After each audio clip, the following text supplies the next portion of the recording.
The nation's highest court says it will decide the fate of President Trump's travel ban, agreeing to hear arguments over cases that were heard in federal courts in Hawaii and Maryland. "We grant the petitions for certiorari and grant the stay applications in part," the court said Monday. The court's clerk will set a date for the cases, which will be consolidated to be heard in the session that begins in October. The court said both petitions for certiorari and both stay applications are accordingly ripe for consideration.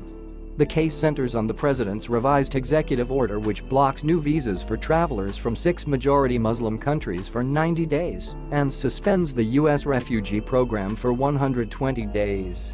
That order was put on hold by lower court judges in Hawaii and Maryland hours before it was set to take effect in March.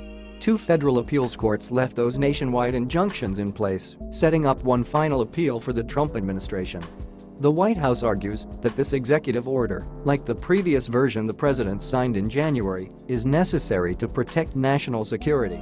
The initial version caused chaos at airports across the country until it was blocked by a federal judge in Washington state, prompting the administration to craft a revised version that omitted references to religion and specifically exempted green card holders. But that order, too, was challenged by lawsuits, and it was blocked by lower courts before it